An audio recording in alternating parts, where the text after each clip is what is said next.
Azmi ni, masa dia menunggu keputusan SPM, dia punya hobi ialah budak-budak kampung. Kampung jadi kampung terpencil, adalah merempit. Dan pendek cerita, dalam kejadian merempit malam minggu tu, dia cerita dengan Kak, masa tu dalam bulan 1 SPM tak keluar lagi tu. SPM masa tu keluar bulan 4 je silap Kak. Bulan 1, bulan 2 tu dia merempit. Dia aksiden. Dalam aksiden tu dia koma. Saya koma Kak, dia cakap. Tapi saya tak tahu saya koma. Saya tahu saya dah mati.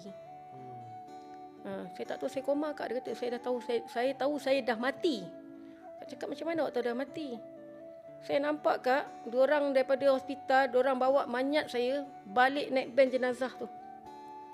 Bawa balik ben. Saya nampak mak saya menangis Kak. Saya nampak mak saya menangis, bapak saya menangis. Kakak, dia ni nak bonsu. Kakak saya menangis, panggil nama saya kan. Saya nampak Kak, diorang ambil mayat saya ni Kak, letak dalam ben jenazah tu, bawa tempat mandi Kak. Saya rasa Kak, dia kata macam mana air tu bila kena kat badan saya ni Kak, saya mengelupur. Oh ya. Saya mengelupur Kak, dia kata badan saya panas. Dia kata badan saya panas Kak, dia letak air sejuk Kak. Mengelupur saya Kak, dia cakap. Oh, dia cerita tu betul-betul dia cerita. Nangis-nangis dia cerita. Dia mengelupur Kak, dia kata dah mandi saya Kak. Lepas tu dia kapannya saya. Saya rasa badan saya kapan Kak. Tangan saya macam ni Kak, dia kata. Cuma saya nak menyerit, saya tak ada suara. Saya cakap sakit. Mandi tu kan. Sakit lah. Perlahan lah sikit. Saya tak ada suara Kak. Saya nak cakap kat ustaz-ustaz tu, perlahan lah sikit jiru saya ni. Panas. Sakit ni. Dia kata badan tengah panas. Tiba-tiba letak air. Kau bayangkan Kak. Dia kata luka-luka saya. Macam curah air Kak. Masa mandi kan, masa semayang dengan saya tu Kak, saya kata, aku tak mati lagi lah. Aku hidup lah. Kenapa semayangkan aku ni? Kenapa semayang aku? Dia cakap. Dia semayang saya Kak, dia tak dengar saya Kak. Tapi saya nampak semua siapa yang semayang dengan saya, siapa yang mata-ngata saya. Dia nampak, dia boleh dengar. Dia boleh nampak dan dia boleh dengar. Cuma satu, mulut dia tak boleh bercakap. Lepas tu cakap, masa dalam kubur ni, Kak, saya tahu saya masuk dalam kubur Kak. Dia kata, saya tahu diorang timbul saya. Saya rasa Kak, saya masuk dalam kubur, diorang timbul saya.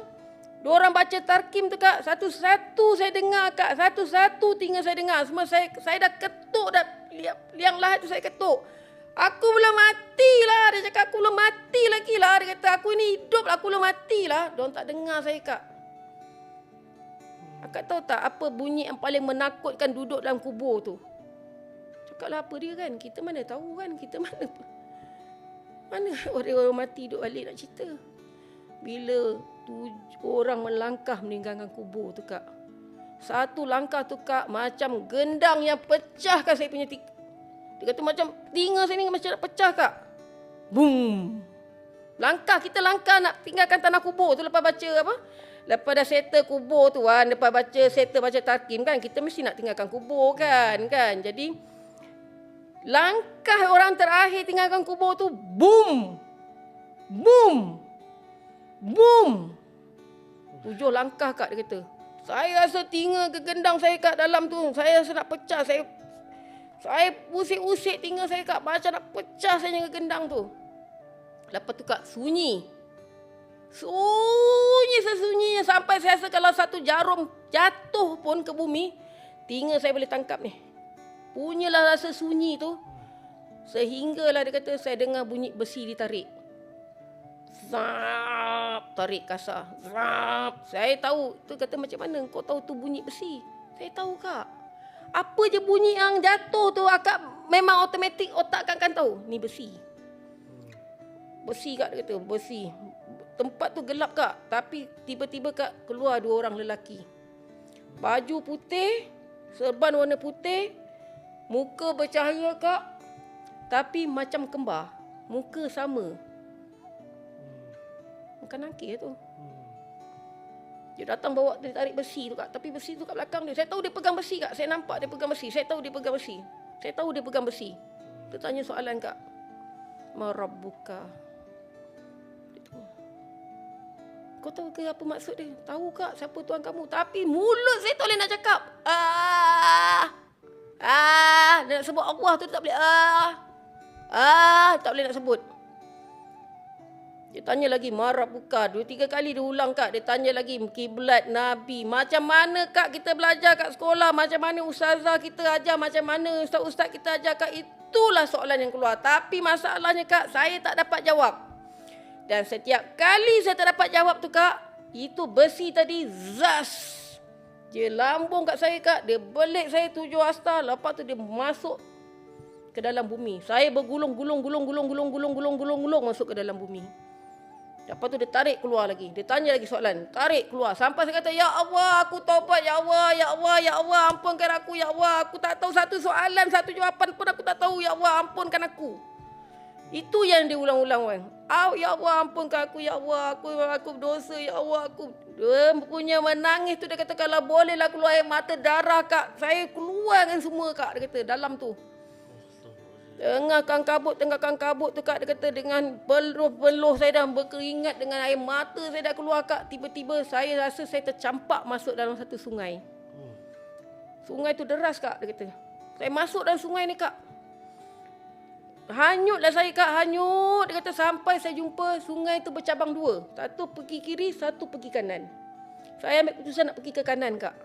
Dan ke kanan tu lah masa tu saya tersangkut dekat banding-banding pokok. Situ Kak banyak pokok Kak, macam pokok. Saya tak boleh nak gambarkan pokok tu Kak, tapi dia punya banding tu Kak besar Kak, dia masuk dalam sungai. Kat situlah saya tersangkut. Saya ingat Kak saya dah selamat, dia cakap. Saya dah selamat dah dengan rasa sakit yang tadi ni, yang luka-luka ni tadi dah tak boleh nak cakap Kak. Jadi saya ingat saya boleh selamat, datang lagi Kak 2 orang tadi tu. Yang datang lagi, saya tak tahulah Kak malaikat ke, muka macam tu juga Kak, soalan sama. Saya cuma boleh cakap, Ya Allah ampun aku, Ya Allah aku berdosa, Ya Allah aku dosa, Ya Allah. Masa dia terpekik tu lah Wan, dia terjaga daripada koma dia. Cuba teka berapa lama dia koma. Cuba teka.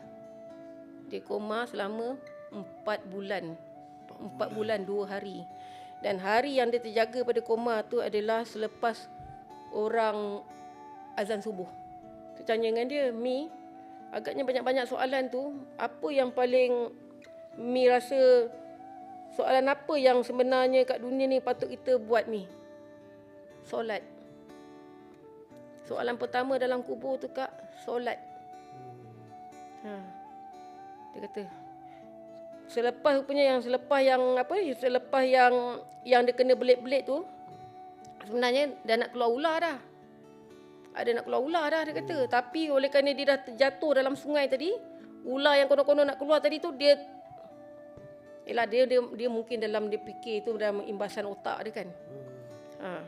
Tapi bila dia terjaga tu dia tak nak buka mata pasal dia takut 2 orang malaikat tadi tu ada kat dia.